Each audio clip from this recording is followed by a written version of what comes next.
Hello students, welcome to my channel Sync Physics with Suraj. I am Suraj, your physics guide through your whole journey of class 11th, 12th, NEET and JEE examination.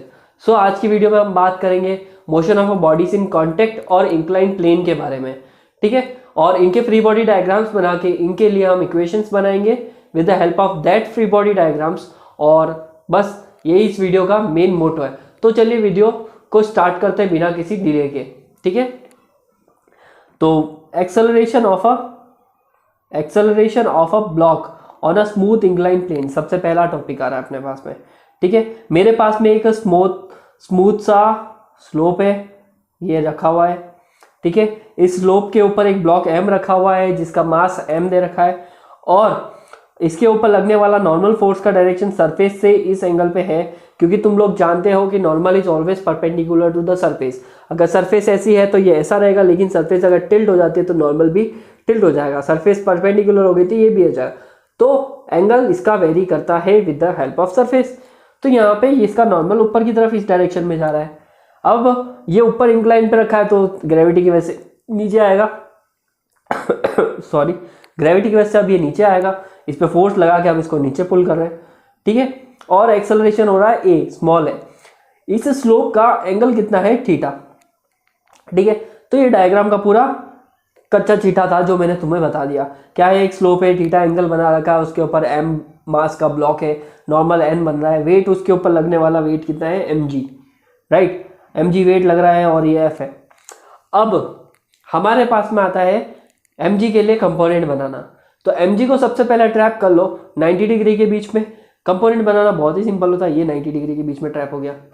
अब बोलोगे sir angle कितना बना है. Angle बनाने का इसमें एक trick है. मैंने अभी क्या बताया था, अगर स्लोप ऐसा है, ठीक है, तो अभी ये दोनों एक दूसरे के साथ 90 है. अगर मैं इसको थोड़ा सा भी 30 डिग्री ऐड करूं तो क्या ये इसमें नॉर्मल के साथ में 30 डिग्री ऐड होगा. स्लोप सिंपल है मेरे पास में, जैसे कि ये सरफेस है, अभी प्लेन है, तो 90 डिग्री नॉर्मल अपवर्ड. राइट, अगर मैं इस टेबल को उठा लूँ तो क्या मेरा नॉर्मल भी उठ जाएगा. क्या मैं इसको अगर 90 पे लेके आऊँगा, इसमें भी 90 डिग्री का चेंज होगा. आप इसके स्लोप में जितना भी चेंज लेके आएंगे उतना स्लोप के साथ में नॉर्मल में भी चेंज होगा. अब नॉर्मल के साथ में ये वाली लाइन देखो, अगर तुम ढंग से देखो तो क्या ये वाली लाइन सीधी बन रही है, जिसको मैंने अभी हाईलाइट किया है. क्या ये नॉर्मल की लाइन सीधी बन रही है. और मैंने जब 90 डिग्री में ट्रैप करने की कोशिश की थी mg को, क्या है इसके साथ में सीधी बन रही है. हाँ, बन रही है. तो mg इस नॉर्मल वाली लाइन के साथ में कितना एंगल बना रहा है, थीटा, जो मैंने यहाँ पे लिख रखा है. अब थीटा के साथ वाली लाइन होती है mg cos थीटा, थीटा के अपोजिट वाली लाइन होती है mg sin theta. We have two components. ठीक है, रिजोल्यूशन ऑफ वेक्टर में ये इजीली पता पड़ जाता है, इसकी भी वीडियो है मेरे. तो अब यहाँ पे देखो, नॉर्मल किसके बराबर आ रहा है, mg cos थीटा के इक्वल आ रहा है. राइट, तो n is equal to mg cos theta. और एक और चीज, फोर्स इस डायरेक्शन में जा रहा है. क्या हमारा mg sin थीटा भी इसी डायरेक्शन में जा रहा है. फोर्स और mg sin थीटा दोनों एक ही डायरेक्शन में. ठीक है, दोनों एक ही डायरेक्शन में.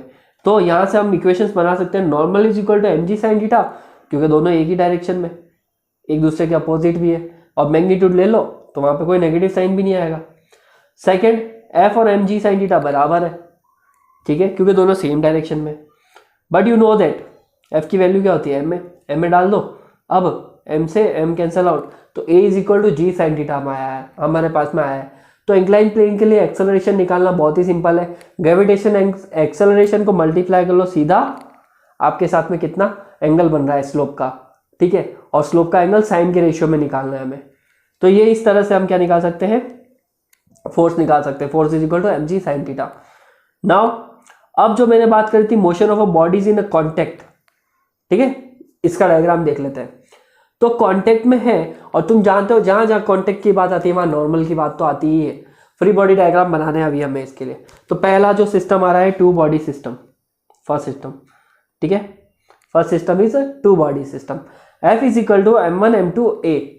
मैंने इस तरफ इस ब्लॉक के ऊपर फोर्स लगाया इस डायरेक्शन से, तो इस ब्लॉक पे जो फोर्स लगेगा m1 पे वो m2 पे भी लगेगा, वो आगे जाएंगे. एक्सेलरेशन इसका इस तरफ डायरेक्शन में हो रहा है. ठीक है, तो force is equal to m1 m2 और एक्सेलरेशन के साथ में मल्टीप्लाई होगा. अभी उसके लिए इक्वेशंस निकालनी है, अभी उसका फ्री बॉडी डायग्राम यूज करना है हमें। तो पहला ब्लॉक M1, इस पे कितना क्या क्या लग रहा है वो देख लेते हैं। F इस डायरेक्शन से लग रहा है, नॉर्मल कांटेक्ट मतलब कांटेक्ट फोर्स इसके ऊपर लग रहा है M2 का, M2 का कांटेक्ट फोर्स यहाँ पे लग रहा है, ये फोर्स का डायरेक्शन होगा और ये एक्सेलरेशन हो गई हमारे पास में। सिमिलरली क्या M2 के ऊपर कांटेक्ट फोर्स लगेगा? हाँ जी लगेगा। किसका लगेगा? M1 का लगेगा। कितना लगेगा? M लगेगा। ठीक है, ये N जो है M2 के साथ में कांटेक्ट फोर्स लगा रहा है, एक्सेलरेशन उसी डायरेक्शन में हो रहा है। और कुछ फोर्स लग रहा है क्या M2 ब्लॉक पे? नहीं। ये इसका फ्री बॉडी डायग्राम बन गया। नाउ इक्वेशंस बनानी है। मैं हर वीडियो में ये बोलता हूँ, इसको बनाना बहुत ही सिंपल सा है। लाइक जो ज़्यादा इफेक्टिव फोर्स है माइनस कम इफेक्टिव फोर्स है वो टोटल फोर्स के बराबर होता है।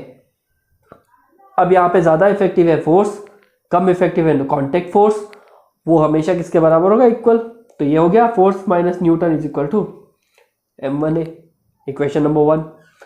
क्या सेकेंड ब्लॉक के लिए भी सेम अप्लाई कर सकते हैं? हाँ कर सकते हैं। ज़्यादा इफेक्टिव क्या है? नॉर्मल।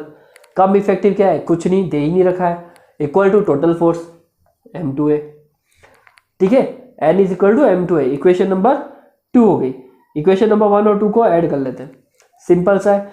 LHS ऐड हो जाएगी तो ये दोनों तो कट गए, N से N कैंसल आउट, इधर ऐड हो गए ये दोनों भैया, M1A plus M2A। Now M1A और M2A दोनों में से एक कॉमन आ रहा है, एक कॉमन आ रहा है निकाल दो, तो सीधी सी बात है F is equal to A M1 plus M2। और अब यहाँ पे ध्यान रखने वाली बात यह है, A को वापस डिनोमिनेटर में भेज दो, M1 प्लस M2। यहाँ से हमारे पास में क्या आ गया? एक्सेलरेशन आ गया, जिसको क्या लिख सकते हो आप? इसको आप ये भी लिख सकते हो, A is equal to F net upon M total, मतलब टोटल कितना मास है उसको डिवाइड लगा दो टोटल फोर्स में, तो तुम्हें एक्सेलरेशन नेट मिल जाएगा पूरे सिस्टम का। ठीक है, कोई कॉम्प्लिकेशन तो नहीं है? ठीक है, फिर भी समझ में नहीं आया तो कोई बात नहीं, मुझसे है ना कमेंट सेक्शन में पूछ लेना। अब एक्सेलरेशन की वैल्यू को उठा के हम कहाँ डाल सकते हैं? यहाँ पे। तो N नॉर्मल आ जाएगा कितना? M2F upon M1 plus M2, ये देखो टड़ा, सिंपल। ठीक है, नाउ 2 बॉडीज तो हो गया, चलो 3 बॉडीज का भी एक बार देख लेते हैं। 3 bodies in a contact, 3 bodies contact में है, तीनों बॉडी। अब जैसा डायग्राम में देख सकते हो आप, हमारे पास में 3 बॉडीज है जिसका mass M1 M2 M3 respectively है, and we are applying the force from the left side, जो यहाँ से आ रहा है, आपको लेफ्ट साइड से फोर्स लग रहा है। अब कितने कॉन्टेक्ट सर्फेसेस बन रहे हैं यहाँ पे? एक तो M1 और M2 के बीच में बन रहा है तो वहाँ पे एक नॉर्मल फोर्स लगेगा, और एक M2 और M3 के बीच में बन रहा है, वहाँ पे भी एक नॉर्मल फोर्स लगेगा। तो इन नॉर्मल फोर्सेस के नाम डाल देते हैं, इसका नाम हो जाएगा N1 और इसका नाम हो जाएगा N2। मतलब कि जैसे ये ब्लॉक है ना 1 2 3, इसके बीच के कांटेक्ट फोर्स को नाम दे देते हैं अपन N1, और इसके कांटेक्ट फोर्स के बीच के नाम दे देते हैं N2। ठीक है, ऐसे नाम दिया है यहाँ पे हमने। चलो अब इनके लिए ना फ्री बॉडी इक्वेशंस बनाते हैं, डायग्राम बना के। पहला डायग्राम देखो, M1 के ऊपर क्या क्या फोर्स अप्लाई हो रहा है। पहली बात तो M1 के ऊपर एक तो F जो लेफ्ट साइड से लग रहा है, प्लस M2 ब्लॉक का कांटेक्ट फोर्स जो N1 है वो भी इसके ऊपर लग रहा है। ठीक है, एक तो फोर्स इधर से लग रहा है, एक कांटेक्ट फोर्स इधर से लग रहा है, और एक्सेलरेशन कितना है? A, वो तो दे ही रखा है। तो इक्वेशन क्या बनेगी इसके लिए? इसके लिए इक्वेशन बनेगी इफेक्टिव फोर्स जो ज़्यादा है F माइनस कम इफेक्टिव फोर्स जो कम है N1 equal to total force M1 है। ये इक्वेशन 1 बन गई। सेकेंड ब्लॉक के लिए देखो, ज़्यादा इफेक्टिव है N1 क्योंकि बॉडी उस डायरेक्शन में जा रही है लेफ्ट में, जिधर एक्सेलरेशन होता है उस वाले फोर्स को ज़्यादा इफेक्टिव माना जाता है। तो N1 इज ग्रेटर देन, तो यहाँ पे N1 minus N2 equal to M2A, ये इक्वेशन नंबर 2 हो गई। फिर यहाँ से तीसरे ब्लॉक को देखो, क्या इसके ऊपर कोई फोर्स लग रहा है N2 के अलावा? नहीं लग रहा है, तो हम लिख सकते हैं ना N2 is equal to M3A, equation number 3। ठीक है, ये सिंपल सा है। अब यहाँ पे तीनों इक्वेशंस को ऐड कर लो। इसको एक बार ऐड करके बताऊँ आपको पेज पे अलग से, ऐड अ पेज। ठीक है, कहाँ गया हमारे पास में? हाँ, इक्वेशंस क्या क्या है? सिंपल सी इक्वेशंस है, F minus N1 equal to M1A, N1 minus N2 equal to M2A, और N2 is equal to M3A। Equation 1, equation number 2, equation number 3। If we add this 3 equations तो हमें क्या मिलेगा? F is equal to F plus F minus N1 plus N1 minus N2 plus N2 equal to, इधर भी सारी चीजें add हो जाएगी,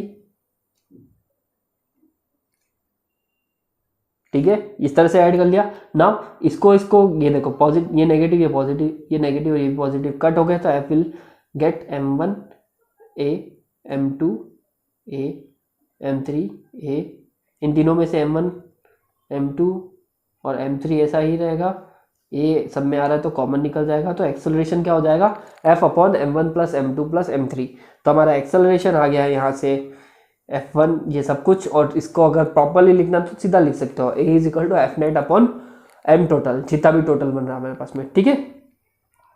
सो putting the value of A की जो भी वैल्यू है, अगर उसको उठा के हम इक्वेशन नंबर 4 में रखते हैं तो हमें क्या मिल जाएगा, N2 मिल जाएगा। ये देखो यहाँ पे डाल दो बस, N2 सीधे ही मिल रहा है नाउ। N2 हो गया अपने पास में और इसकी वैल्यू भी हो गई, तो क्या हम इसको सॉल्व करके ये नहीं निकाल सकते, फर्स्ट इक्वेशन में डाल दो अगर ए की वैल्यू को, तो हमें ये मिलेगा, यहाँ पे सीधी वैल्यू डालिए, एलसीएम वेलसीएम लोगे तो you will get this, N1 is equal to M2 plus M3 और F/M1 प्लस M2 M3, ठीक है। तो कुछ इस तरह से 2 बॉडीज 3 बॉडीज के कॉन्टैक्ट और इंक्लाइन प्लेन के लिए इक्वेशंस बनाई जाती है, ठीक है। आई होप आपको समझ में आया होगा, और वीडियो अच्छी लगी है तो लाइक ज़रूर कीजिए, शेयर कीजिए उन दोस्तों के साथ में जिनको इसकी बहुत ही नीड है, और खुद भी वीडियोस को जितना हो सके उतना स्प्रेड करने की कोशिश कीजिए, ताकि हमारा चैनल ग्रो कर सके और आपके लिए हम बहुत अच्छा अच्छा कंटेंट लेके आ सके। तो मिलते हैं नेक्स्ट वीडियो में, और अगर आपको कोई भी डाउट है तो कमेंट सेक्शन में पूछिए, और डिटेल डाउट चाहिए तो डाउट सेशन के लिए मेरा इंस्टाग्राम हैंडल पर जाके मुझसे DM में बात कर सकते हैं आप, ठीक है। चलो तब तक के लिए बाय बाय, टेक केयर।